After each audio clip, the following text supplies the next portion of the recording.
This house was built in 1630 by one of the richest men in New England. And while it's changed a lot over the past 500 years, some things have remained exactly the same. Like the front door, which is still here. The fireplace in the living room, the baseboards, the floors, even the stairs going up to the second floor. It's incredible that all this stuff has survived when everything else has been replaced. I'm guessing there are two reasons for this. One, because they were so high quality in the first place, they didn't need to be replaced.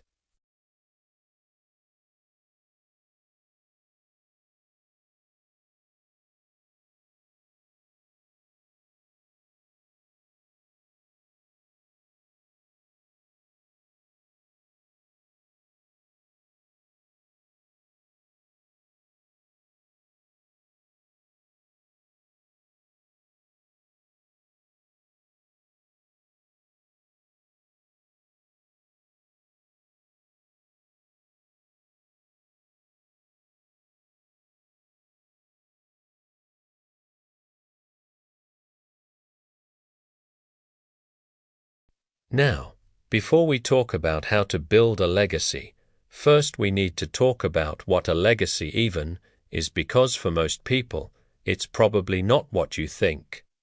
Most people think of legacies as something that comes from their bloodline or something that happens after they die. But the truth is, you start building your legacy the moment you're born. In fact, your legacy is made up of four distinct parts. First is what you leave behind after you die. Second is what happens during the period where you're alive but no longer able to work, like when you retire.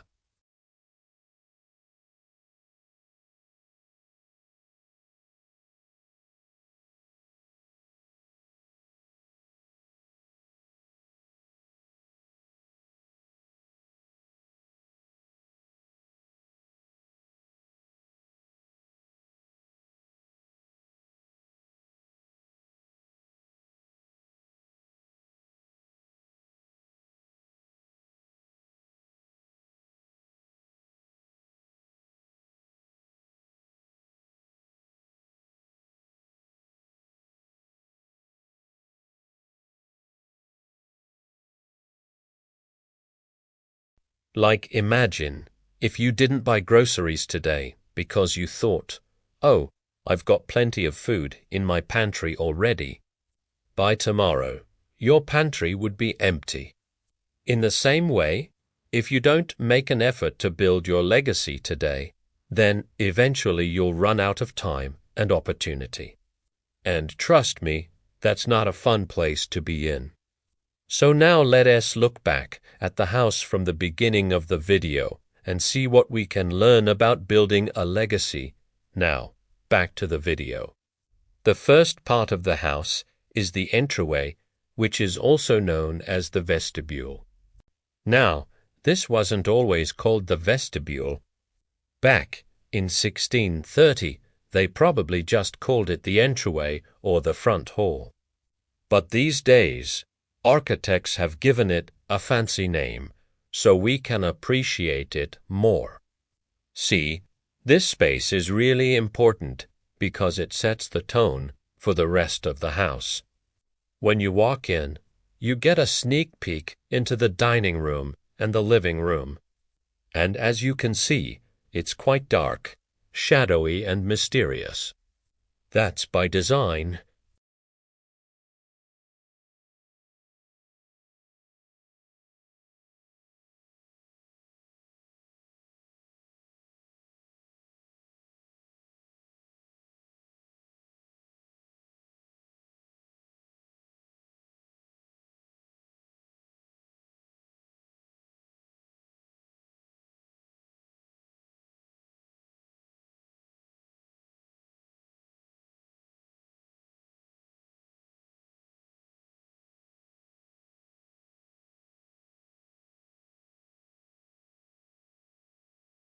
So, if we want to build a positive legacy, we need to be careful about the story we're telling. Next up, we have the stairs. Now, these stairs aren't just any old stairs. They're hand-carved, mahogany with intricate details that you won't find anywhere else. Back in 1630, they probably weren't considered fancy, because there weren't really any building codes. But these days, they're definitely above code. Now, there are a few reasons why they put so much effort into the stairs.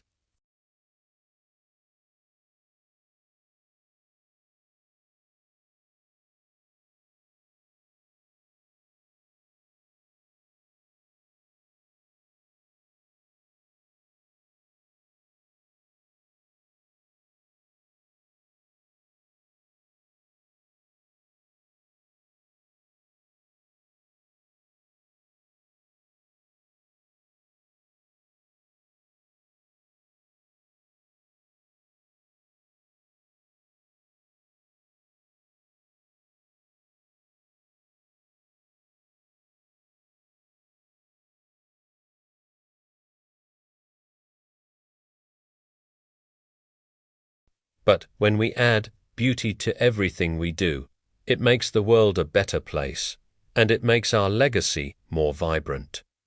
After that, we have the Great Hall, which is one of the most important rooms in the house. In fact, it was probably the most expensive room to build because it's where everyone spent most of their time. There are exposed beams everywhere, plus a huge fireplace made of brick. Now, this is a big departure from today's architecture, where open concept floor plans are all the rage.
Things will change over time, and we need to be willing to change with them.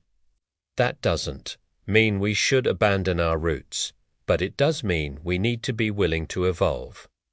Now, despite all the changes, there are a few things that have remained the same, like the wood paneling in the dining room. You see, when the house was built in 1630, they used wood paneling to hide the imperfections in the walls. Nowadays, we have drywall, so we don't need wood paneling anymore. But even though it's not necessary, it's still there. It's a symbol of the house's history, and it reminds the owners of the house's rich heritage. This teaches us that when we're building our legacy, we need to hold on to the things that matter most. There are certain things that shouldn't be sacrificed for convenience or cost savings. In this case, the wood paneling is a reminder of the house's history, and it's a way of honoring the past. Now, hopefully you've noticed the recurring theme throughout this video. Almost everything we talked about is symbolic. The stairs symbolize wealth and status.